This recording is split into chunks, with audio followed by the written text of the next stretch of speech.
Touchdown, Alabama, let's get it. The process, no one can stop this. Hottest show in the streets, I bet you can't top this. Recruiting news and interviews, just sit back and watch this. Recruiting news and interviews, just sit back and watch this. The process. How's it going, everyone? Welcome back into The Process, Crimson Tide Recruiting.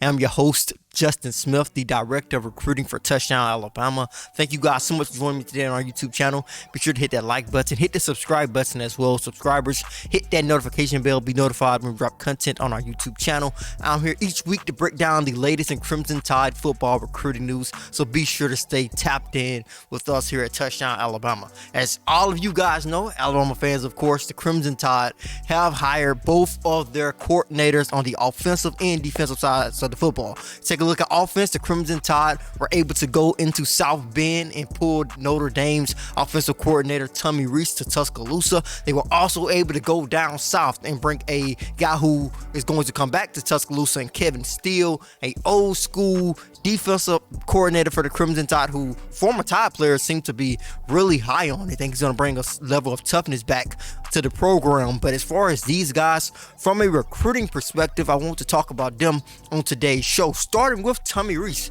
Like I said, he is coming from South Bend, coming from Notre Dame. He was the Notre Dame offensive coordinator, one of the youngest coordinators in college football. I think he's around 30 years old. He was actually on the Notre Dame football team that lost against Alabama in the BCS National Championship game when the Crimson Tide destroyed Notre Dame in that matchup. If I'm not mistaken, I think it was 2013 BCS National Championship game. But Tommy Rees is coming to Tuscaloosa, and he does have some connection with the Crimson Tide's current 5-star quarterback commit, Julian Sand. I had an opportunity to talk with Sand, and Sand told me that he feels that Rees is a great offensive mind, and he had a relationship with them dating back to when Rees was at Notre Dame. He did take a visit to South Bend, so they were able to connect him during that visit. And when you take a look at Rees and what some of his recruiting responsibilities will be moving forward as far as the Crimson Tide are concerned, of course he will recruit quarterbacks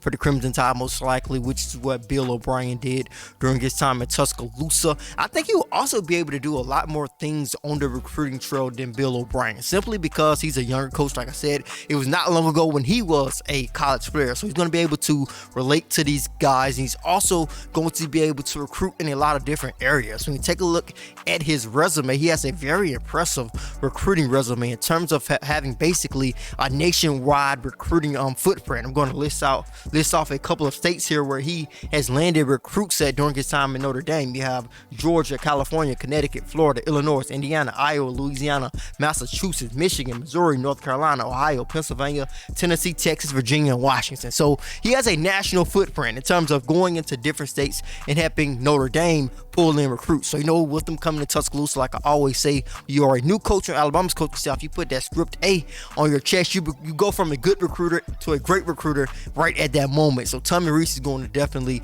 be an upgrade, in my opinion, when it comes to the offensive coordinator position and its ability to recruit on the recruiting trail on the offensive side of the football for the Crimson Tide. So I expect big things out of Tommy Rees on the recruiting trail when it comes to him recruiting for the Crimson Tide on the offensive side of the football. On the flip side of things, you are bringing Kevin Steele back to Tuscaloosa.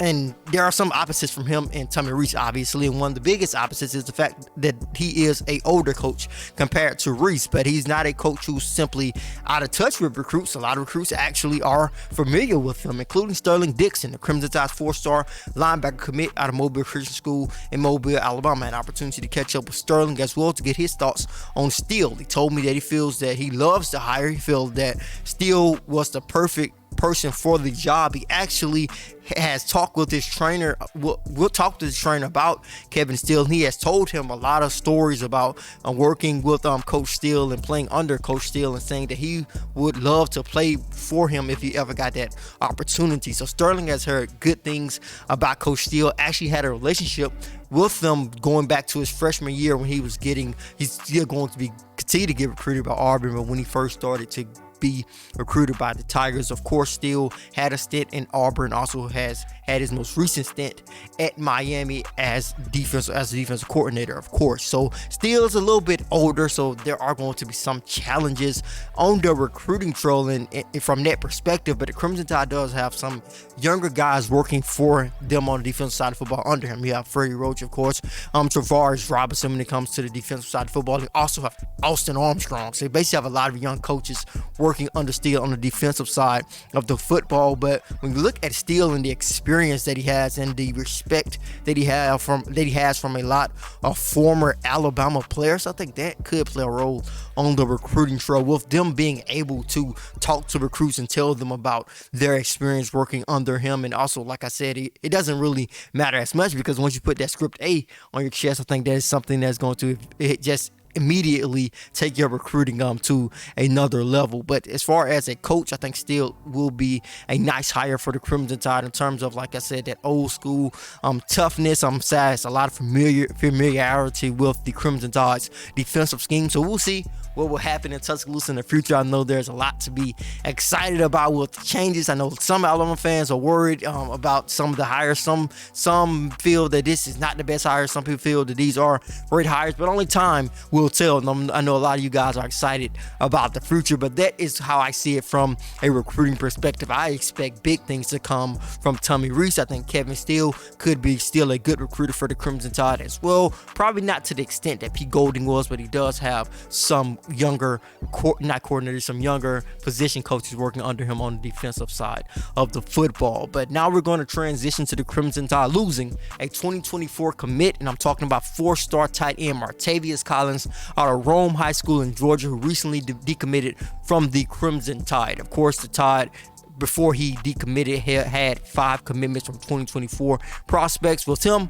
decommitting, backing off his commitment and opening his recruitment back up, the Crimson Tide now have 4 2024 commits, and those guys are Perry Thompson, Sterling Dixon, Jalen Mbakwe, and Julian Sand. Of course, Sand and Mbakwe are both 5-star recruits. When you take a look at what Martavius Collins' decommitment means to the Crimson Tide, you have to consider the fact that a lot of these guys committed early on. Everybody who's verbally committed right now basically committed early on. A lot can change from now until National Signing Day, so a lot has changed even with the coaching changes and everything. So Collins decided he wanted to push back on things, reevaluate things, and some of the choices and opportunities that he has on the table. But the Crimson Tide also will have an opportunity to re-evaluate a lot of guys, specifically at the tight end position, which is what we have seen Tommy Rees at Notre Dame develop really well during his time in South Bend. So I think the Crimson Tide are going to more than ever continue to go after those traditional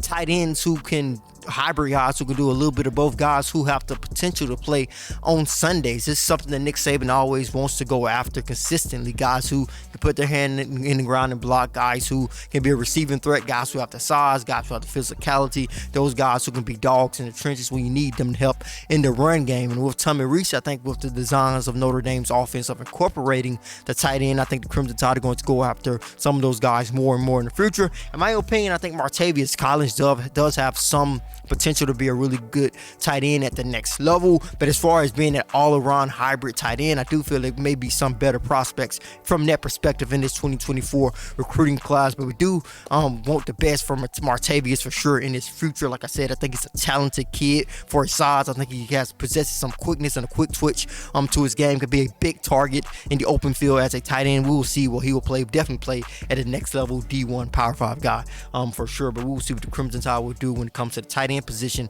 in the 2024 recruiting class. I do have a lot of options on the table with that being concerned. But beyond the conclusion of this show, I do want to talk about an in-state 2025 recruit who recently picked up an offer from the Crimson Tide, and Jared Smith, a 5-star defensive end out of Spain Park High School in Hoover, Alabama. Of course, he's an in-state target for the Crimson Tide, now currently standing at 6'6", and he's a long, lengthy defender off the edge. The thing that is kind of really impressive about his game that he doesn't really beat a lot of guys with just pure speed. It's usually some type of rush moves. He does like a spin move. He does different type of things to get free and get after the quarterback. Of course, he's a 2025 guy coming off his sophomore season, so there is a lot of room for him to grow to become more explosive explosive, but I think he's in a really interesting place because as an early age, a lot of guys as edge rushers can depend on that speed to get free a lot of times, and they have to incorporate some other things later on once they realize speed is not going to work every time. But when you take a look at Jared, you can tell that he's been trained really well under a great trainer and Coach Swift out of Birmingham, who does a really good job of training up and coming defensive lineman prospects, specifically edge rushers, offensive linemen, and defensive linemen, interior defensive linemen as well. But Jared Smith, I had an opportunity to catch up with him and talk about that offer. Of course, he said he felt grateful to get the offer, but he still feels that he has to continue to work hard and continue to be grateful and continue to be humble, because a lot of kids would like to be in his situation. Of course, he has a long way to go, but he's a 2025 prospect to know, at least at this point in his recruitment. But that is what I want to talk about on this episode of The Process. Thank you guys so much for joining me today. Be sure to hit that like button, hit that subscribe button, subscribe, hit that notification bell, be notified when we drop content on our YouTube channel. Then head over to touchdownalabama.com, pick up your subscription today. After you leave there, go over to the Apple App Store if you have an Apple device to download the Touchdown Alabama app. If you have an Android device, be sure to go to the Google Play Store to download the app as well, so breaking news notifications can be sent to your mobile device. As always, I am Justin Smith, the Director of Recruiting for Touchdown Alabama. Process.